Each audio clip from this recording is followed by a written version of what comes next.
Today our topic is shape independent effective range theory.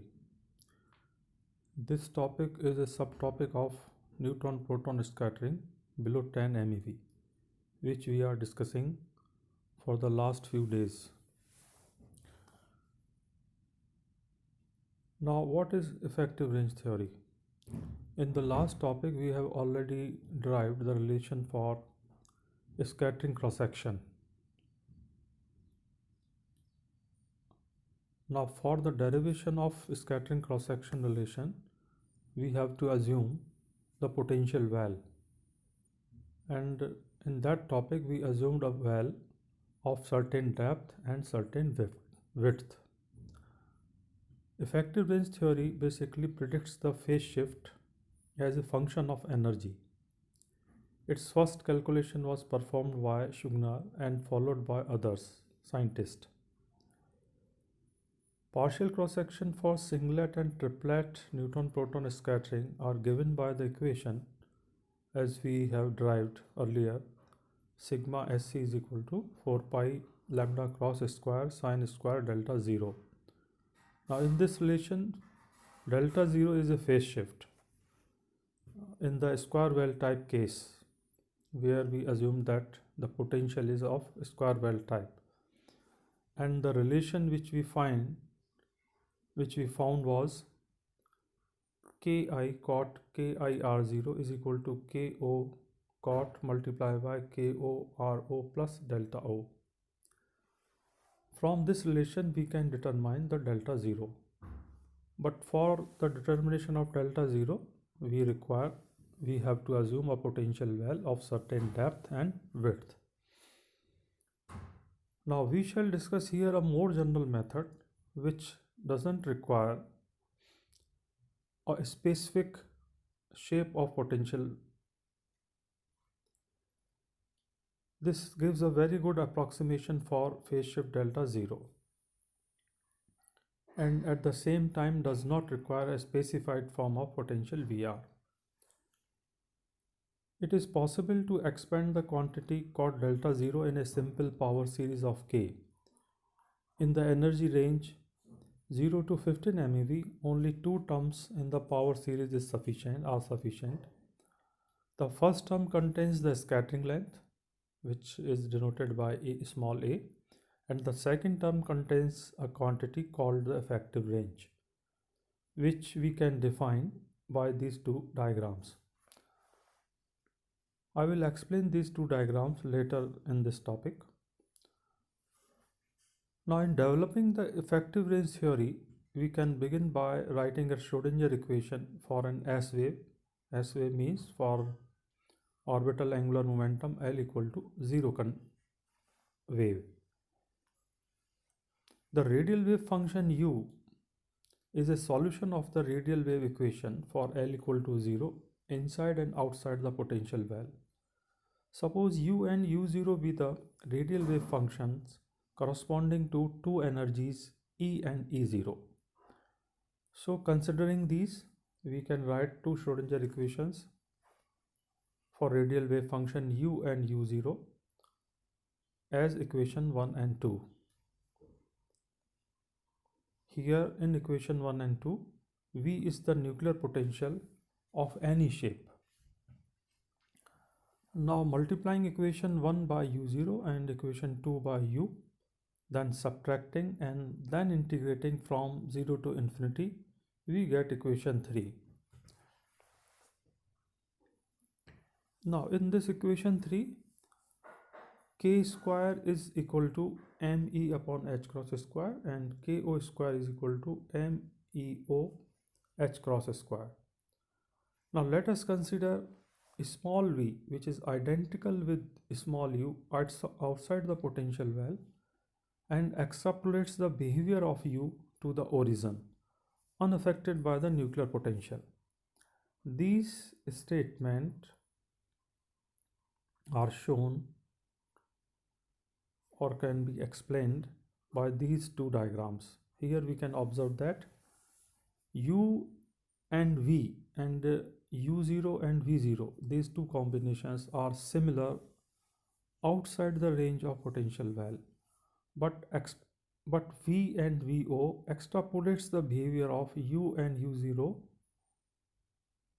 up to the origin.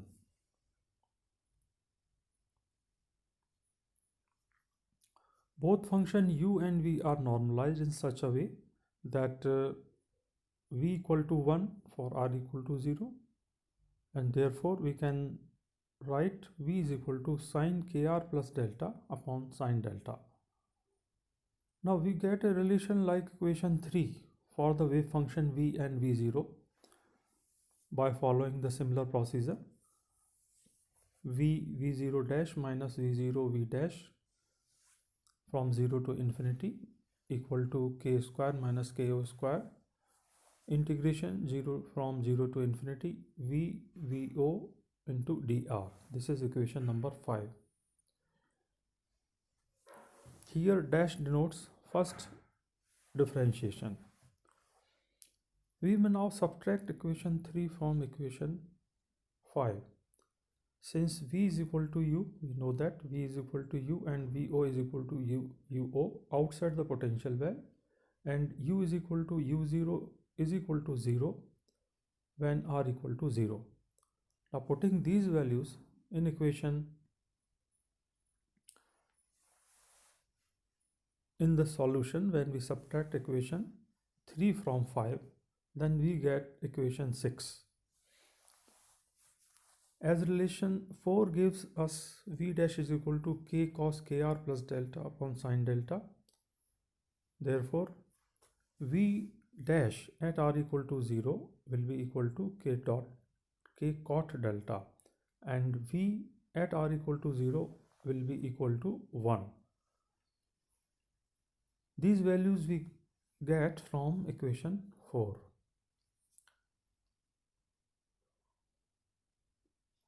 Similarly, we can find out the values of VO dash at R equal to 0 and VO at R equal to 0.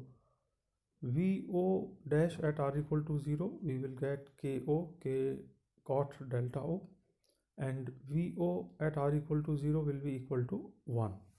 Now substituting these values in equation 6, we get equation 7. Now considering now the case when KO equal to O, means KO equal to 0 means the case of zero energy, almost zero energy, or we can say that the energy which is very low, almost equal to 0. By the definition of scattering length, we know that KO cot delta O is equal to minus 1 upon A when KO tends to 0.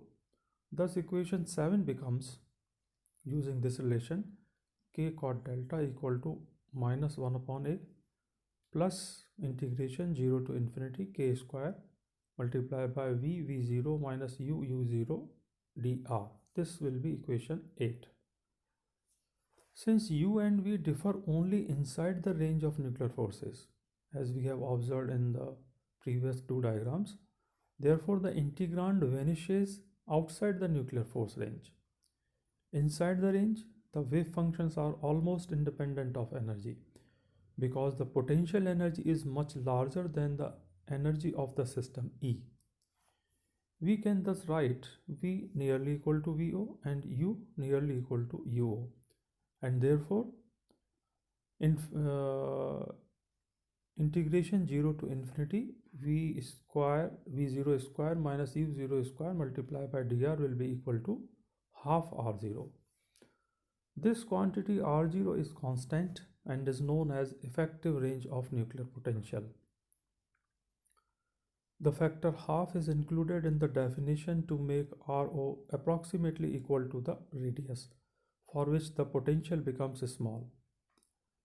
The effective range RO depends on depth and width of the nuclear potential well, but it is independent of the incident energy.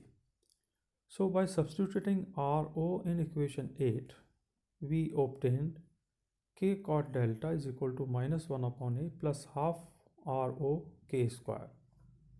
This is equation number 10.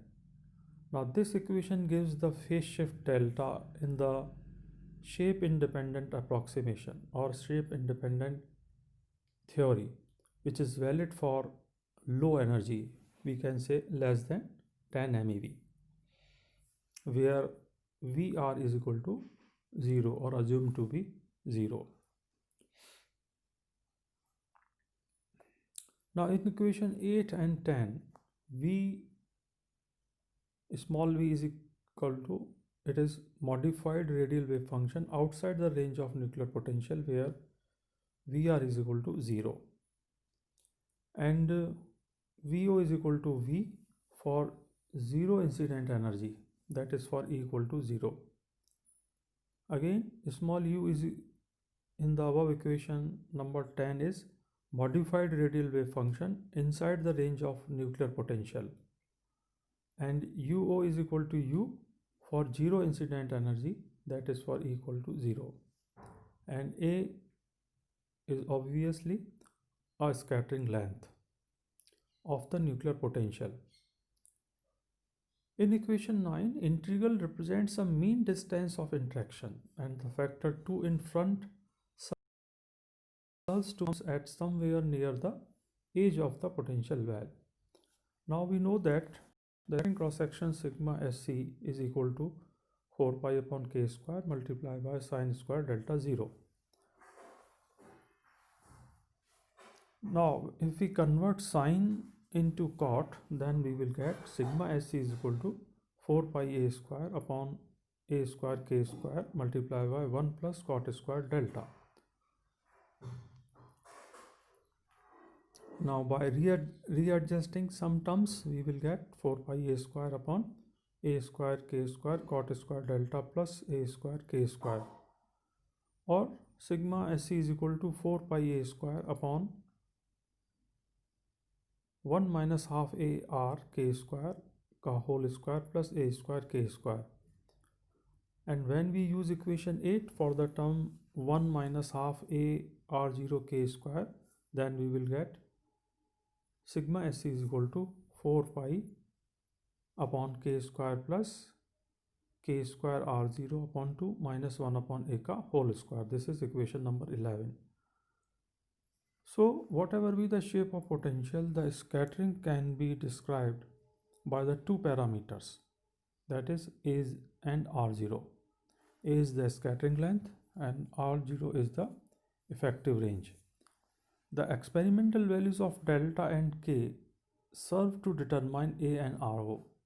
Any reasonable potential shape can be made to give matching values of A and RO, but by suitable choice of its depth and range. Hence, the two experimentally determined lengths A and RO do not determine the shape of the nuclear potential, but if the shape is chosen, then A and RO fix the depth and range. For this reason, above relation is known as shape independent approximation. Since we know that NP scattering depends on the spin, hence 4 parameters enter in the above relation, that is the relation for scattering cross section. 4 parameters are for singlet and triplet scattering lengths, that are AS and AT, and the singlet and triplet effective ranges, that are ROS and ROT. So equation 11 now becomes, considering this spin dependency, sigma SC is equal to 3 by 4 sigma T plus 1 by 4 sigma S, where sigma T indicates the triplet scattering cross section and sigma S singlet scattering cross section. So we get scattering cross section complete equation for scattering cross section as sigma is equal to 3 pi upon k square plus k square ROT upon 2 minus 1 upon AT iska whole square plus pi upon k square plus k square ROS upon 2 plus 1 upon AS. This is equation number 12. AS and AT are determined from the very low energy experiments as described in the last topic. ROT can be determined through the information we have about the triplet forces in the binding energy of the deuteron. Thank you.